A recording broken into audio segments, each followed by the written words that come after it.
Hello viewers, Assalamu alaikum. This is Mohammad Habib, founder of Habib Technique Coaching Center, Tetulia. প্রিয় শিক্ষার্থী, Habib English academy Facebook page ও YouTube চ্যানেলে তোমাদের স্বাগতম। আমরা সবাই ইংরেজি শিখতে চাই, আর ইংরেজিতে কথা বলতে হলে আমাদের প্রথমে যেটা জানতে হবে প্রশ্ন করা।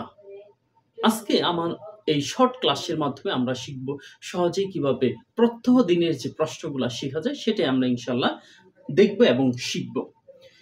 শুরুতেই তোমরা দেখতে পাচ্ছ কিছু বাংলা বাক্য এখানে দেওয়া আছে, বাংলা প্রশ্ন এখানে দেওয়া আছে। তুমি কি পড়ো, তুমি কি লেখো, এখানে একটু ক্লিয়ার নয়। তুমি কি লেখো, তুমি কি রান্না করো, তুমি কি শেখো, তুমি কি খেয়েছিলে পাস্ট টেন্সে, তুমি কি লিখেছিলে পাস্ট টেন্সে, তুমি কি শিখেছিলে, তুমি কি চিন্তা করেছিলে, তুমি কি লিখতেছো, তুমি কি খাইতেছো, তুমি কি রান্না করতেছো, প্রেজেন্টে কন্টিনিউয়াসে আছে। আমরা এই প্রশ্নগুলো শুধু নয়, আমরা আরো অসংখ্য এমন প্রশ্ন আমরা সহজে সলভ করতে পারবো যদি আমরা তিনটা ফর্মুলা যদি আমরা খালি আয়ত্ত নিতে পারি। একটি ফর্মুলা দেখো দেওয়া আছে, ডু ইউ ভার্বের প্রেজেন্ট ফর্ম। ভি1 মানে ভার্বের প্রেজেন্ট ফর্ম। এখানে দেখো লেখা আছে ভি1 মানে ভার্বের প্রেজেন্ট ফর্ম ব্যবহার করতে হবে। তাহলে তুমি কি পড়ো, এই বাক্যর এই প্রশ্নটার ইংরেজি হবে ডু ইউ। পড়ার ইংরেজি কি?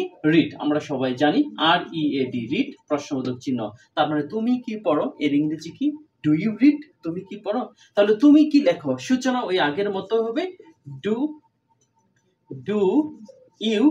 লেখার ইংরেজি কি? রাইট, WRITE, রাইট প্রশ্নবোধক চিহ্ন। তার মানে তুমি কি লেখো ইংরেজি কি? Do you write. তাহলে আমরা যদি প্রশ্ন করি তুমি কি দৌড়াও, ডু ইউ রান, তুমি কি হাঁটো, ডু ইউ ওয়াক, আমরা সহজেই প্রশ্ন তৈরি করতে পারবো। পরেরটা প্রশ্ন দেওয়া আছে, তুমি কি রান্না করো। আমরা কিন্তু প্রত্যহ জীবনে জিজ্ঞাসা করি, তাহলে তুমি কি রান্না করো ইংরেজি কি হবে? Do you. রান্নার ইংরেজি কি? Cook, COOK, cook. তার মানে তুমি কি রান্না করো ইংরেজি কি হবে? Do you cook. তারপরে আরেকটা প্রশ্ন দেওয়া আছে, তুমি কি শেখো। তাহলে শেখার ইংরেজি কি? লার্ন। তাহলে আগের মতোই হবে do you learn, LEARN, learn প্রশ্নবোধক চিহ্ন। দেখো শিক্ষার্থীরা, আমরা কত সহজেই প্রশ্ন করতে পারতেছি। তার মানে আমরা শুধু ফরম্যাট মনে রাখবো, এটা হলো প্রেজেন্টে ডু ইউ ভার্বের প্রেজেন্ট ফর্ম। ডু ইউ ভার্বের প্রেজেন্ট ফর্ম। তোমরা এই ভার্বে যত পরিবর্তন করবা তত আরো নতুন নতুন প্রশ্ন তৈরি করতে পারবা। তাহলে আমরা শিখতে পেলাম, তুমি কি পড়ো, ডু ইউ রিড, তুমি কি লেখো, ডু ইউ রাইট, তুমি কি রান্না করো, ডু ইউ কুক, তুমি কি শেখো, ডু ইউ লার্ন। তাহলে ডু ইউ এর জায়গায় পরিবর্তন হচ্ছে না, শুধু ভার্বের জায়গায় পরিবর্তন করলেই হচ্ছে। এবার যদি আমরা পাস্ট টেন্সে প্রশ্নগুলো করে থাকি, যে তুমি কি খেয়েছিলে, অতীত পাস্ট টেন্স, তুমি কি খেয়েছিলে, তাহলে ডু এর পাস্ট ফর্ম কি? ডিড। তাহলে আমরা এখানে কি বসাবো? ডিড। তাহলে ডিড ইউ, খেয়েছিলে ইংরেজিকে ইট। তার মানে did you eat, did you eat, তুমি কি খেয়েছিলে। তাহলে তুমি কি লিখেছিলে কি হবে? আগের মতো আমরা ডিড ইউ লিখি। লেখার ইংরেজি কি? রাইট, WRITE, রাইট প্রশ্নবোধক চিহ্ন। তার মানে তুমি কি লিখেছিলে, ডিড ইউ রাইট। তুমি কি খেয়েছিলে, ডিড ইউ ইট। তুমি কি দৌড়িয়েছিলে, ডিড ইউ রান। তুমি কি হেঁটেছিলে, ডিড ইউ ওয়াক। তারপর আছে তুমি কি শিখেছিলে, তাহলে এটা ইংরেজি কি? Did you. শেখার ইংরেজি কি? লার্ন, LEARN, লার্ন প্রশ্নবোধক চিহ্ন। তার মানে তুমি কি শিখেছিলে কি হবে? Did you learn. তারপর আরেকটা আমরা দেখতে পাচ্ছি যে তুমি কি চিন্তা করেছে, চিন্তা করার ইংরেজি কি? থিঙ্ক। তার মানে ডু ইউ থিঙ্ক, তুমি কি চিন্তা করেছিলে। তার মানে হচ্ছে এটা do you think, THINK, think. এটা ঠিক করে দেই, থিঙ্ক প্রশ্নবোধক চিহ্ন। তার মানে তুমি কি চিন্তা করেছে, ডু ইউ থিঙ্ক।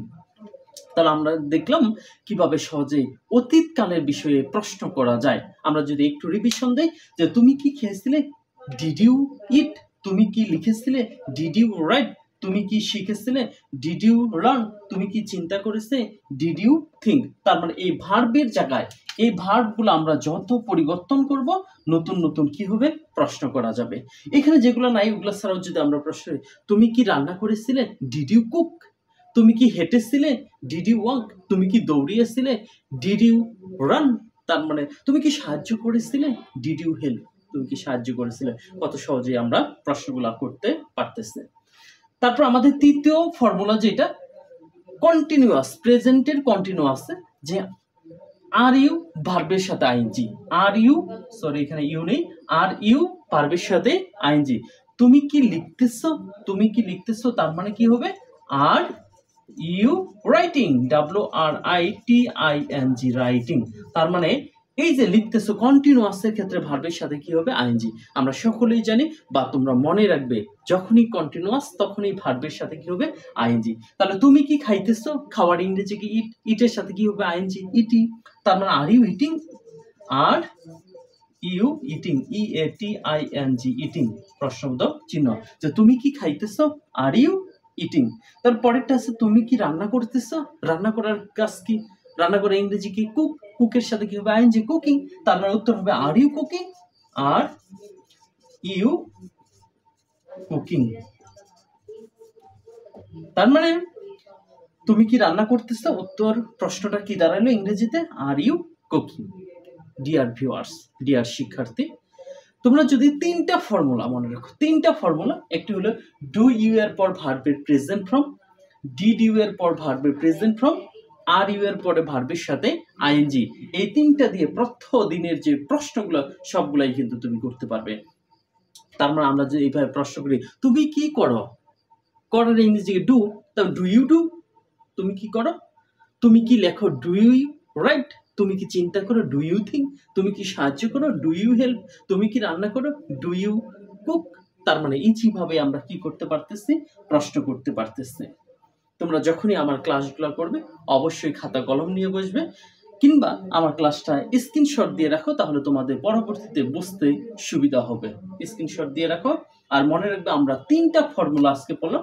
একটা ফর্মুলা ডু ইউ ভার্বের প্রেজেন্ট ফর্ম, দ্বিতীয় ফর্মুলা পড়লাম ডিড ইউ ভার্বের প্রেজেন্ট ফর্ম, আরেকটি ফর্মুলা পড়লাম আর ইউ ভার্বের সাথে ING.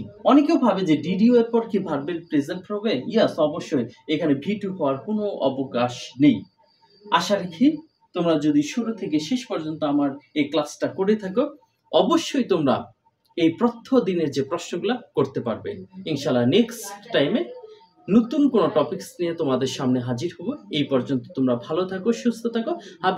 Habib English academy Facebook page এবং ইউটিউব চ্যানেলের সাথে থাকো, ফলো এবং সাবস্ক্রাইব করে পাশে থাকো। এই পর্যন্তই, আল্লাহ হাফেজ। Thank you so much watching my video.